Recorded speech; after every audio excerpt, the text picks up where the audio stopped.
terjadinya pertempuran di Desa Tempuran. Pertempuran pada waktu itu terjadi di Bedeng 12A Trimurjo. Ketika saat itu, setelah menerima perintah dan penjelasan serta mendapatkan tambahan senjata berupa satu pucuk senapan mesin buatan Jepang yang masih baik dan peluru yang cukup dan pembekalan lainnya, sekitar jam 8 malam pasukan diberangkatkan dengan kereta api khusus dan turun sekitar 1 km sebelum masuk stasiun Haji Pemanggilan.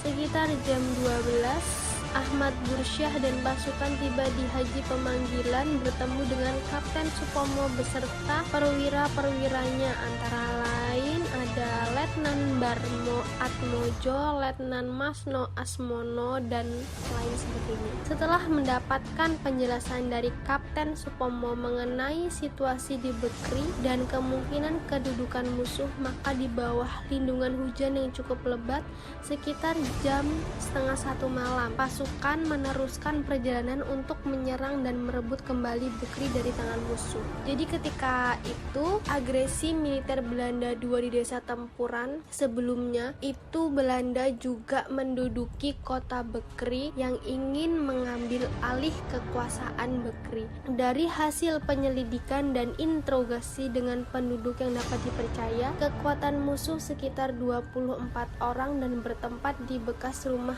administratur perkebunan Bekri dan stasiun kereta api. Setelah itu diperoleh informasi lagi bahwa musuh telah mengundurkan diri ke Tigeneneng sore hari sekitar jam 5. Tetapi walaupun demikian pasukan kita tidak percaya dan sewaktu masuk ke Bekri jam 5 pagi tetap menganggap seolah-olah musuh masih berada di tempat itu, karena siapa tahu mungkin musuh memasang perangkap pasukan Bekri dengan formasi tempur dan melakukan tembakan-tembakan pancingan. Setelah semuanya beres, segera diatur pertahanan dan mengirim patroli ke arah Tigeneng melalui jalan kereta api serta jalan mobil ke arah Wates. Hari itu dilewati dengan aman dan di Bekri pasukan pejuang kita mewarisi minyak kelapa sawit sisa pasukan terdahulu pimpinan Abdul Haq yang telah meneruskan gerakannya ke arah gedung tataan. Keadaan pabrik kelapa sawit sudah tidak berjalan lagi. Sisa minyak kelapa sawit itulah yang dapat digunakan untuk melakukan semacam barter dengan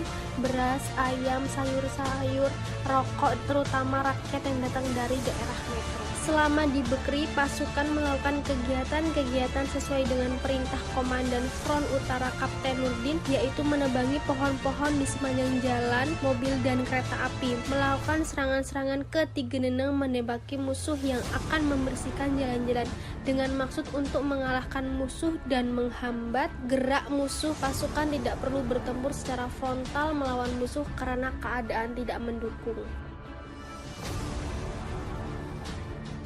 Setelah berhasil kedudukan Bekri dari pasukan Belanda, kemudian dilakukan pencegatan tentara Belanda di Bedeng 12A. Situasi di daerah metro dilaporkan kepada atasan. Pasukan Ahmad Bursyah mendapat perintah dari Kapten Nurdin Panji untuk melakukan serangan mendadak terhadap musuh di daerah metro dengan kekuatan sekitar 60 orang terdiri dari anggota pilihan. Mereka meninggalkan Bekri untuk masuk ke daerah metro dengan tujuan Desa Trimurjo. Kira-kira jam 3 pagi mereka tiba di Trimurjo dan bergerak langsung menuju ke arah Tigeneneng untuk melakukan penjegatan terhadap musuh. Sekitar jam 5 pagi pasukan Ahmad Bursyah telah mengatur stiling di pinggir jalan di sebuah ketinggian dekat dusun kecil yang kosong tidak jauh dari Tigeneneng. Di sana mereka bertahan sampai jam 2. Karena musuh tidak muncul-muncul, usaha penjegatan diakhiri karena dikhawatirkan telah bocor, sebab jalan raya metro sampai Tigeneneng tersebut juga dipakai untuk lalu lintas masyarakat sehingga bisa membahayakan. Kira-kira jam 2 siang penjegatan di tempat tersebut diakhiri dan pasukan bergerak. Lalu pecahnya pertempuran di Desa Trimurjo atau yang sekarang disebut dengan Desa Tempuran. Kurang lebih pada jam 9 pagi terdengar kendaraan musuh datang dan dari kejauhan nampak seperti mobil berlapis gajah. Tidak lama kemudian pasukan yang di atas tanggul kegirangan karena melihat melihat yang datang ternyata hanya kendaraan truk biasa sebanyak 3 mobil. Setelah truk terdepan mendekati plat baja di jalan yang rusak tersebut, kendaraan yang paling depan berhenti kira-kira 1 meter dari plat baja. Tentara Belanda turun dengan biasa saja dan sebagian naik ke atas tanggul secara berbanjar. Mungkin mereka melihat pasukan Golok yang tersembul kepalanya, tetapi mungkin dianggap rakyat biasa yang bersembunyi karena ketakutan sehingga dianggap remeh. Ketika musuh yang terdepan hampir sampai di atas tanggul, perintah tembakan dikeluarkan oleh Ahmad Busyah berbarengan dengan tembakan senapan mesin dan stand gun. Maka terjadilah tembak-menembak yang seru. Ledakan-ledakan granat tangan berpuluh-puluh dilemparkan dari atas tanggul berdentum. Senapan mesin buatan Gunung Merkasa yang hanya bisa menembakkan 7 peluru kemudian macet. Seketika itu dari musuh belum ada balasan, tetapi setelah musuh membalas tembakan, maka dentuman tembakan bertambah hebat. Musuh menembakkan dengan senapan mesin stand gun dan mortir 2 inch yang pelurunya jatuh di belakang pasukan kita karena jaraknya yang sangat terlalu dekat. Peluru yang ditembakkan itu terdapat granat 60 buah, 1 track bom dan 1 ranjau anti-tank meledak ketika diinjak truk waktu mereka meneruskan pengejaran. Yang ketiga itu peluru di anggota pasukan hanya tersisa sedikit.